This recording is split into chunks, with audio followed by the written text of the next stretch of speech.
इस बार का लोकसभा इलेक्शन संविधान बचाओ, कुछ सेकुलर पार्टियां संविधान के बचाने और मोदी के नज़रियात के ख़िलाफ़ की जंग के बता रहे हैं।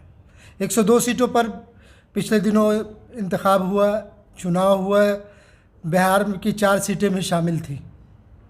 बिहार में आरजेडी सेकुलर जमात कही जाने वाली पार्टी ने 26 सीटों पर लड़ने का फ़ैसला किया है, जिसमें से 2 मुसलमान ही उनको याद आए हैं, जबकि बिहार में तकरीबन 18% मुसलमानों की आबादी है।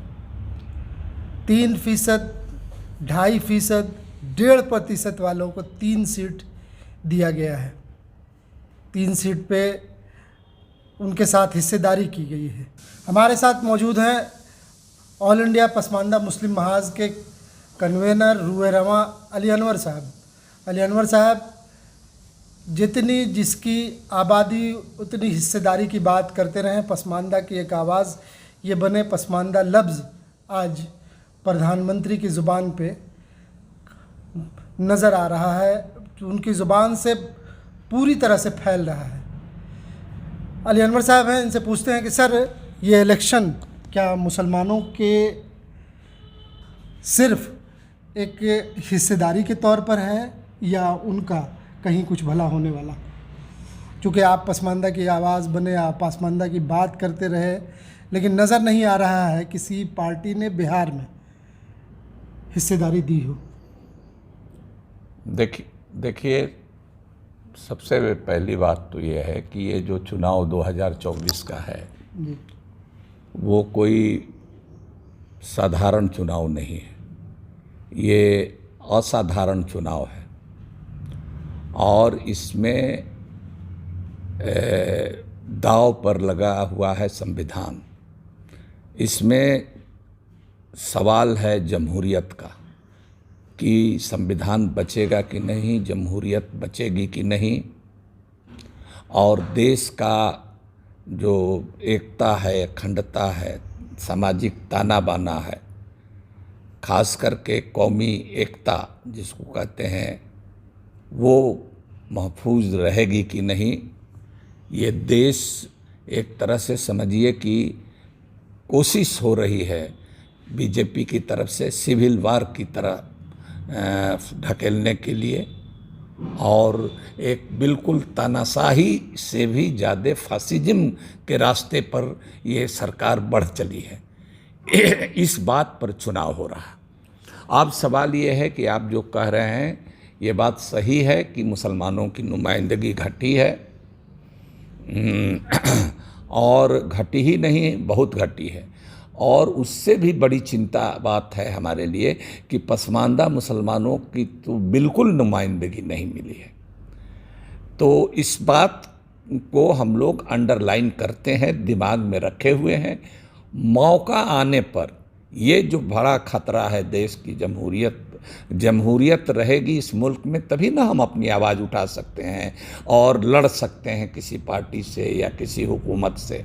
लेकिन अगर इस जमहूरियत का ही गला घोंटा जा रहा है, अगर गला घोंटने वाले अगर पूरी तरह थियोक्रेटिक स्टेट ये बन गया है और मुसलमान दूसरे दर्जे के नागरिक बना दिए गए, तो मुसलमान एक और लोगों की तरह से एक हिंदुस्तानी शहरी बन के रहेंगे कि नहीं, बराबर का अधिकार रहेगा कि नहीं, ये दरपेश है सवाल इस चुनाव में। तो इसीलिए हम लोग कुछ बातों को अभी नहीं बोलना चाहते हैं, नज़रअंदाज करते हैं और जानबूझ के करते हैं कि इस खतरा से पहले निपट लें, तब जा कर के जो सेकुलर पार्टियां हैं या जो समाजवादी धारा की पार्टियां हैं, वो उनकी तरफ से हम लोगों को नज़रअंदाज किया जा रहा है, तो उनका हम हिसाब किताब उनसे चुकता करेंगे, एक एक पैसे का हिसाब करेंगे। और माजी में हम लोगों ने चुकता करके बताया है, दिखाया है, साबित किया है। तो अब उनको तो इस बात के लिए हम लोग अभी हैं कि हमारा पहला टास्क है, प्राइमरी हमारी ड्यूटी है कि हमारा संविधान बचे, हमारी जमहूरियत महफूज रहे और ये देश में हिंदू मुस्लिम एकता कायम रहे, ये है। और इसीलिए हम लोग बीजेपी को हराना अपना पहला फर्ज मानते हैं। क्या लगता है सर कि इस बार का इलेक्शन जिस बुनियाद पे हो रहा है उसमें सेकुलर पार्टियां कामयाब हो जाएंगी? देखिए, जरूर कामयाब होंगी। इस हौसले के साथ हम लोग काम कर रहे हैं। हिम्मते बंदा मददे खुदा, तो हम लोग हिम्मत से काम कर रहे हैं। और जहाँ तक आपने कहा पसमानदा मुसलमानों की बात, तो पसमानदा मुसलमानों की तो जीन में सेकुलरिज्म है। हम लोग ओवैसी साहब की जो फिरका परस्ती की सियासत है उसके भी मुखालफत करते हैं और बीजेपी आरएसएस की सियासत की भी मुखालफत करते रहे हैं। आज से नहीं, 25 साल से इसकी लड़ाई हम लड़ रहे हैं। लेकिन हम लोगों ने इसको दिमाग में बैठा लिया है कि कहाँ कहाँ हमारी हक तलफी हो रही है। लेकिन अभी हमारे लिए वो सेकेंडरी चीज़ है, प्राइमरी चीज़ है बीजेपी को हराना, उसको हरा करके और जमहूरियत को महफूज रखना, अपने संविधान को महफूज रखना।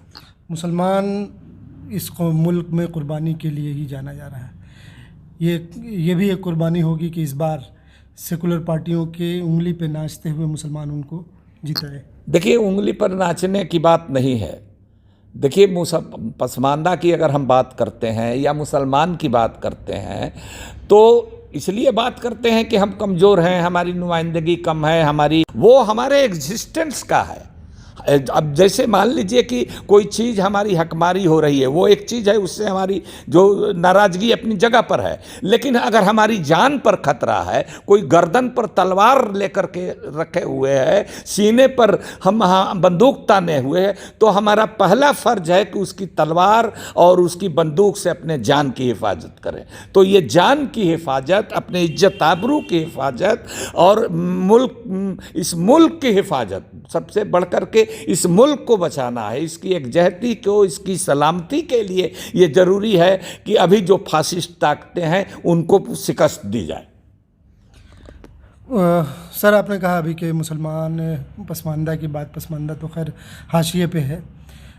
नुमाइंदगी कैसे बढ़ेगी अगर ये पार्टियां आपको टिकट न देंगी, आपके लोग न जाएंगे, तो आवाज़ आपकी कैसे उस ऐवान में उठेगी? नहीं, सही कह रहे हैं, नहीं उठेगी, हम लोग महसूस करते हैं। लेकिन जमहूरियत ही नहीं रहेगी तो कोई आवाज़ उठाने वाला कौन रहेगा और उठाने के हालात कैसे रहेंगे? सवाल तो ये है। और मुसलमान की बीजेपी की जो पूरी पॉलिटिक्स है वो तो एंटी मुस्लिम प्लैंक पर है। तो हमारे कहने का मतलब ये है कि अभी हमारे लिए पहला टास्क है कि हम अपनी इज्जत आबरू, अपना जान माल की हिफाजत करें। जिंदा रहेंगे, हमारे एग्जिस्टेंस का, हमारे अस्तित्व का सवाल है। तो इसको हम पहले बचाने के लिए बीजेपी को पहले टारगेट करते हैं। बाकी जो सेकुलर पार्टियां हैं, सामाजिक न्याय की जो बात करने वाली पार्टियां हैं, उनसे एक एक पैसे का हम हिसाब किताब कर देंगे। जो लोग हम लोगों को नज़रअंदाज करते हैं या टेकन फॉर ग्रांटेड लेते हैं, तो हम लोग भी मौका आएगा तो वो उनको अपनी नज़र से उतारना जानते हैं। और माजी में इसकी सबक हमने सिखाई थी 2005 में। जी, शुक्रिया। ये थे अली अनवर साहब। मुसलमानों ने हमेशा कुर्बानी दी है, इस बार भी मुसलमान अली अनवर साहब के मुताबिक पूरी तरह से मुत्तहिद होकर इन फासिस्ट कुव्वतों के ख़िलाफ़ जंग में इन सेकुलर पार्टियों का हिस्सा बन रहे हैं। आने वाले वक्त में इन तमाम सेकुलर पार्टियों को से हिसाब होगा और इनसे पूरा हिसाब होगा। पटना से नई फिक्र के लिए खुर्शीद आलम।